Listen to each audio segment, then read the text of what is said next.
watching Metropole Television. This is Business AM. Well, that time of the morning where we're telling you exactly what you need to know as pertains the economy or what it is that you're waking up to therefore. Now, everybody does know that on Saturday, the curfew and other new measures therefore were introduced that are bound therefore to protect the economy from the effects of the COVID-19 pandemic. This morning, we are joined online via Skype with Reginald. All right, let's therefore get into telling you what you need to know.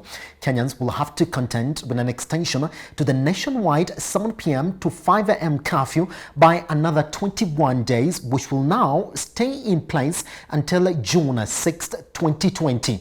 As a section of movement into and out of the Nairobi metropolitan area, Mombasa, Kilifi, Kwale, and Mandera counties has also been extended for 3 more weeks. Now, speaking at State House, Nairobi on Saturday, the president also announced a cessation of movement of persons and passengers ferrying automobiles except cargo vehicles between the Kenya-Tanzania border effective midnight Saturday. There hasn't been a notable reduction in the number of cases in the country since the curfew was instituted by the government. Should we now, more than ever, be talking about, therefore, putting in place measures to help us reopen the economy and operate within the pandemic as opposed to closing it? Reginald, good morning. Morning, Simba. All right, now I started this morning by asking everybody what they felt when they heard that we are facing another 21 days of unprecedented measures again within the economy.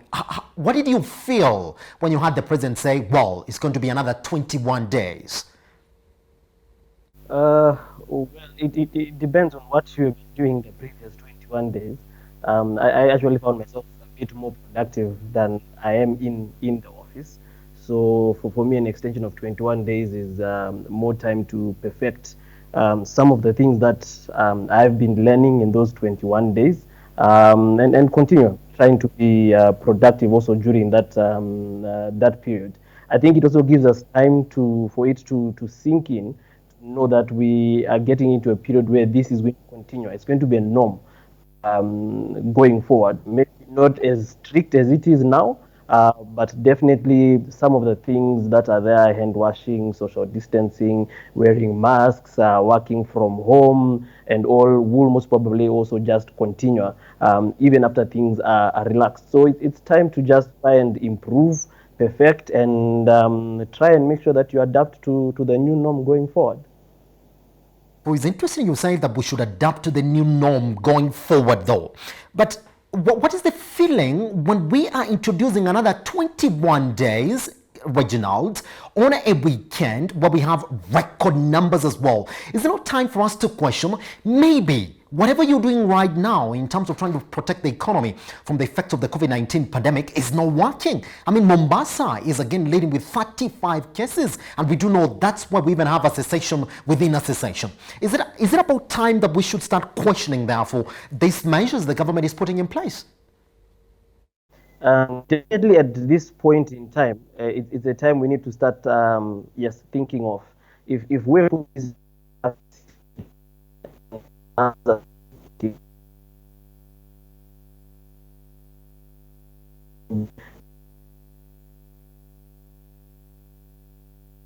We will take a short break. We connect back to Reginald. Once we come back, we shall be actually, good thing is that we have him. So Reginald, I was asking you about how now, more than ever, therefore, we should be questioning whatever it is that we've instituted within the economy just to protect the economy from the effects of the COVID-19 pandemic, when in reality, we're coming back from record numbers this weekend.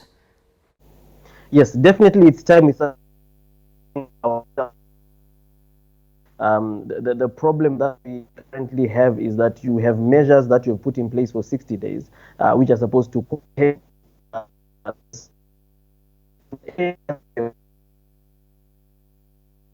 numbers are still increasing and increasing to different extents.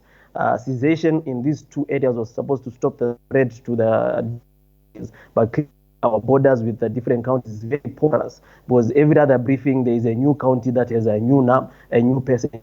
How did it get to that area? So the those counties. So is that we've put measures, but we will not take measures. You put these measures, then you want to test in mass to be able to identify areas, identify where the clusters are, then build around that. But currently we are groping in the dark, and I don't think there's any scientific method that was actually used to implement the measures that we have put in place, especially the ones on cessation and stopping of movement. So it is time for Ministry of Health and the National Coordination Committee on COVID to sit and think, are the measures working? If they're working slowly, how long can we actually sustain such type of measures? Do we need to go drastic and cut this in the nub? Or are we willing to say we'll go the long haul with these piecemeal measures? And to what effect? Because, as I said, I'm able to work from home. I'm able to do a lot of things from home. But the majority of Kenyans are not able to do the same thing. Majority of people in the informal sector will be suffering. So the question now is, if we are not going to take drastic measures, then do we start thinking of how do we open it up further? The question is, did we use our 60 days to give up our healthcare system? I doubt. I don't think we did that. If we do open up and we are getting to winter, are we going to have more serious problems in terms of human death and overwhelming of our healthcare system? So it's a tricky balancing act that needs to be done. But it has to be data driven and more scientifically driven than just thinking. I feel it's a bit disjointed in terms of the approach that we've taken to COVID currently. Now, there's a question. I mean, you've seen exactly what is going on globally. The bigger conversation is about, well, we cannot avoid COVID-19. So whatever measure you're going to talk about right now is going to be how you're going to operate within this pandemic. Is that where we should be getting now as the Kenyan economy? The economy currently is as good as dead. Giving it to the government, they did not crash land the economy by doing an immediate lockdown like what most people did. I think they took the route of trying to land it gently and ground it to a halt. My only fear is that we might not actually have the fuel and skills to get that plane up again in the air. It might be taxiing and parking at the runway for quite some time. If we are going to open or reopen the economy, the question is which sectors do we want to open? Which sectors are key to the Kenyan economy, and which sectors have more of a ripple effect? I think most attention needs to be put to the agricultural sector because of its multiplier effect across the economy. It touches the manufacturing sector, it touches the transport sector, it touches the wholesale and retail trade sector, touches the export sector for the much needed foreign currency. So we need to find out how do we kickstart the agricultural sector and maybe the manufacturing sector at the same time. How do we get transport sector to start moving? Because next to agriculture, it's actually the next largest contributor to GDP. After agriculture at 8.599%, the transport sector. So how do you get these things to start moving again? And they are very key because they also address the supply side or the output side of the economy. So if we are thinking of reopening up, it will be most probably how do we start with those three areas as we figure out now the areas that have too much contact. Your construction sector, your airline, your hotel, and your restaurant. So I think starting by hotels and restaurants was a bit premature. But in terms of informal employment, it actually employs the most area, but it's the more high risk than the other areas. So if we're going to reopen the economy, the agricultural sector, the manufacturing sector, and the transport sector need to be considered as priority going forward. But to just have a blanket opening up of the economy, we might find ourselves in a deeper crisis going forward.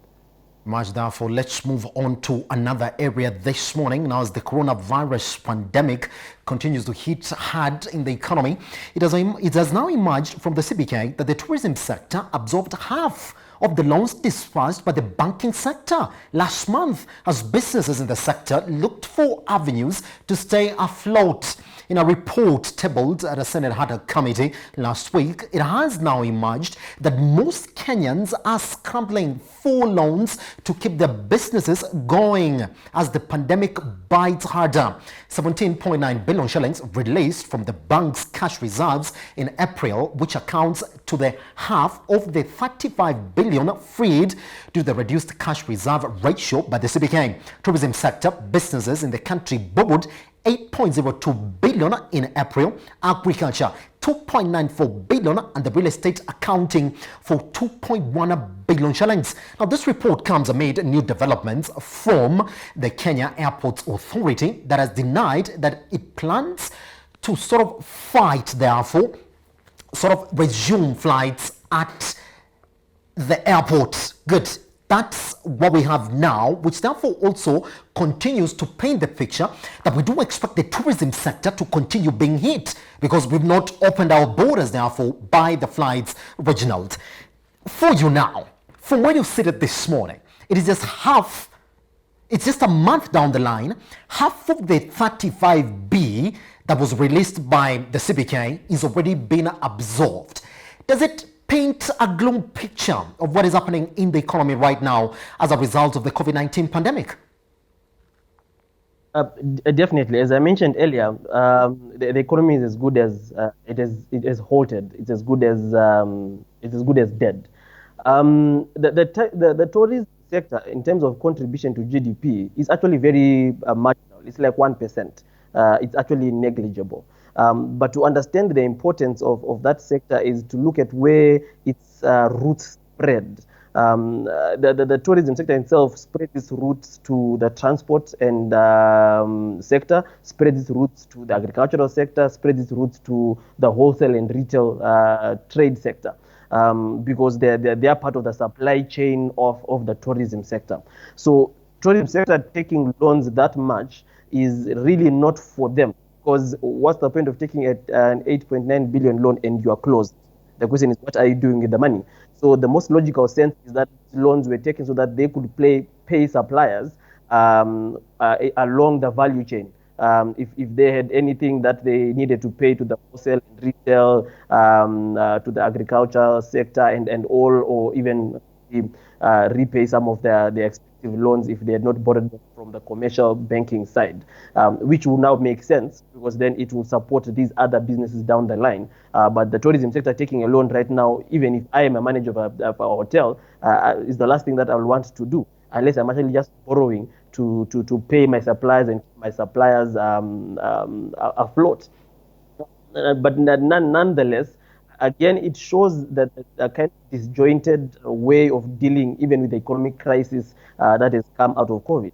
I would have expected the government to channel funds to the hardest hit sectors, whether it's agriculture, whether it's construction, through fiscus and not through the banking sector.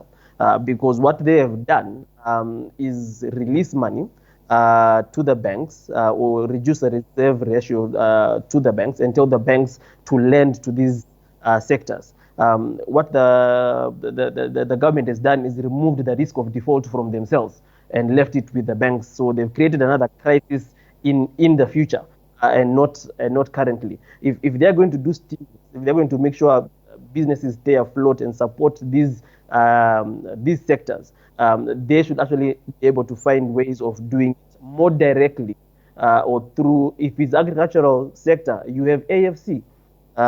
If it's the private sector, you have ICDC to channel these funds and not go through giving banks more money to lend. Because all this money that is lent is not lent for free. It might have a moratorium, but it's not lent for free. These sectors have to repay that money. So if banks have taken 8.9, if it is not restructuring loans and it's additional loans they've taken, we know tourism is going to take a longer time even to pick up, because we might open our border. If the globe has not opened the border, it is not an individual decision a country can make and say we've opened our border, so we'll start improving. If our tourist markets, the US, Europe, Italy, have not opened their borders for their people to fly out, you can open your border all you want, but you will not have anything that comes in. So again, you are putting sectors into more distress and actually creating more of a systemic risk into the economy. Talk to me about, therefore, how the banking sector finds itself in the midst of this 17B that we're talking about that has already been wiped out in just a month. But there is this factor that there is now, I know we do have that report of increased non-performing loans now and a lot of loan restructuring within the Kenyan economy. Does it also put the banks at a 50-50 position when you're saying, well, we're lending so much and we've released 17B in just a month, but are they also factoring in that, yes, most of these businesses are going to come for this money now, but there's no promise of these loans being productive? They might just be non-performing at the end of the day. Does it also paint a gloom picture for what the banking quarters are going to look like post-COVID-19? I actually do worry about the banking sector quite a bit, because all these loans that have been restructured because of reasons known to the bank, mostly lack of income or lack of demand for products or halting of businesses. The question then becomes that after the 6 months or the period that has been given by law for them to restructure and not report people to CRB, break all accounting rules, IFRS 9, and not provision for them, and all those things that central bank has given. Will those factors have changed post-COVID? Will those sectors, for example, real estate sector, are we expecting that after 6 months, 9 months, and the economy opens up, all of a sudden people are going to be buying homes? I highly doubt that.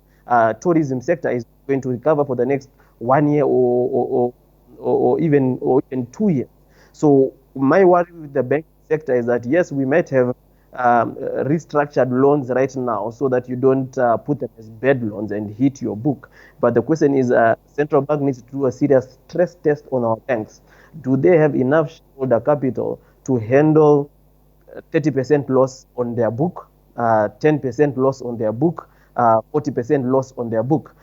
My fear is that we're going to see a drastic increase in non-performing loans coming 2021. Because even if you open up, we most probably shrink this year. I do not see where 6.1% growth is coming. If you look at all the reports, they say, oh, agriculture sector, and I'm thinking that's a sector that we do not have control over. It's a sector that we pray to God that there will be no floods, no locusts, it rains properly. So if IMF, World Bank, and Central Bank are saying we will grow by 6.1% last year, next year, because of recovery in the natural sector, then they did not see what happened in 2019, where that same sector dropped economic growth. The sector that grew the most last year was transport and storage. With all these blockizations and movements, which might still drag into next year, that means that sector is also going to suffer a bit. So banks have given out loans based on the premise that the economy is going to grow by 6.1%, which is an unfounded fallacy. I believe we're going to see a huge spike in non-performing loans.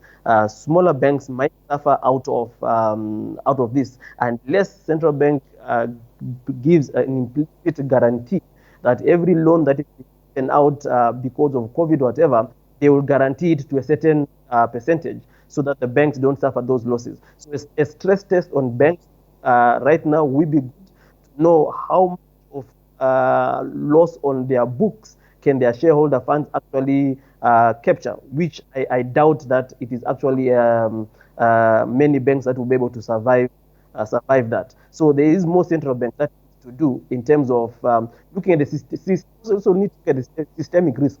What happens if KCB collapses? What happens if Equity Bank goes into distress? What's the ripple effects into the economy? So there is definitely work for the policymakers to actually do and protect our banking sector a bit further.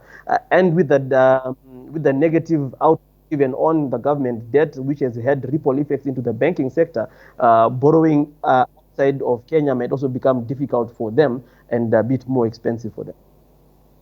Let's move into the last issue that we're talking about this morning. Now, Samia Africa is now quitting their original business and venturing into real estate. Now, the NSE listed company now says it will return to to profitability after exiting the tire business. Now, Samia's current property investments include land holdings and stakes in Samia Business Park, that is about 25%, and Samia Industrial Park, 100%, which lease space to tenants. And now, shutting the unit will see some of the three employees lose their jobs at the end of this month. Samia now projects profits in 2021's focused at 185 million shillings against a focus of 69 million this financial year 2020. A site on investments real estate sector report painted a gloomy picture for the sector at the start of the year, which has now been worsened further by the coronavirus pandemic.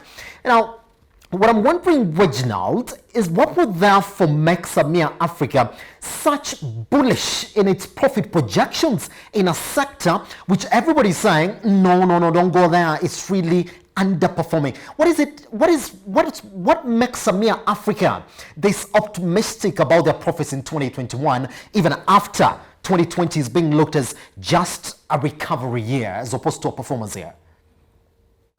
I believe them coming out of the tire business removes the loss maybe that was dragging their profits down.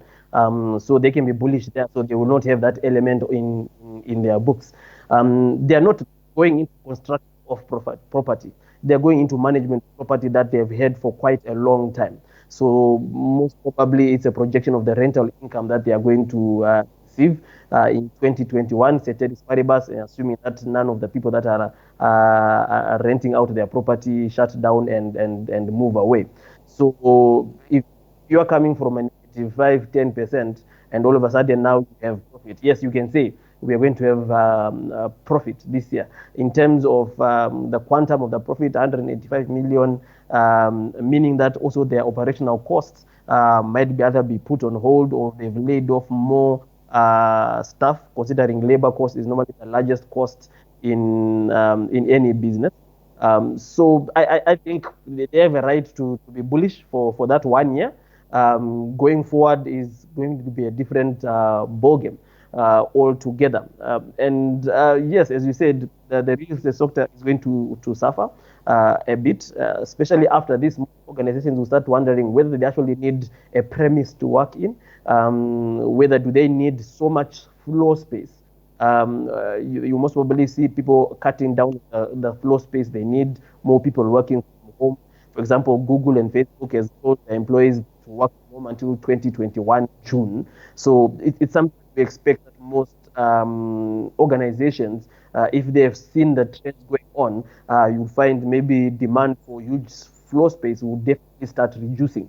And with the reducing of floor space demand by existing tenants, increases supply in the market, which will also put pressure on rental yields. So maybe for 2021, they might meet their projections, but going forward, I expect rental yields to drop further because of increase in supply of office space, not because of construction, but because of organizations reducing their demand of space, creating more space for supply into the market.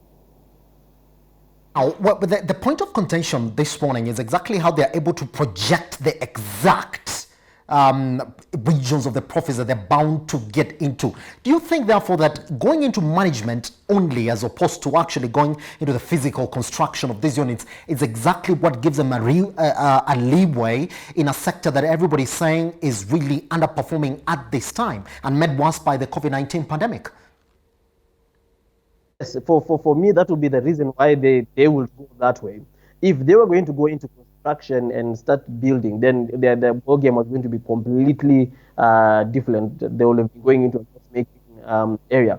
But if they're just saying that now we're going to just manage the properties that we have and the income that we get from there, you have historic income that you've been receiving, and which you can use to focus. Say, even if it doesn't grow, and we make 185 billion in 2020, we'll expect to make the same thing in 2021.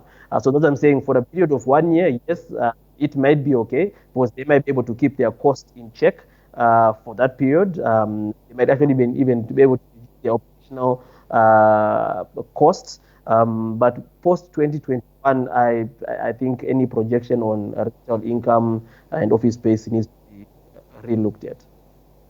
Reginald, thank you very much for joining us this morning. It's always a pleasure to have you on board, sir. Thank you, Simba. Actually take Reginald back to when he came or he joined us this morning on a Metropole Television, live on YouTube, on Facebook. We had Metropole TVKE. You can actually also now get in touch with us live in the studio, 2146. That is your SMS line. We take a short break, but once we come back, the numbers are already out. Our economic contraction is already out. The way in which the global GDP has been affected is already out. So what is the government supposed to do right now when in reality everything that it is doing is viewed as not enough? Once we come back, Alex Gare in the studio with us this morning.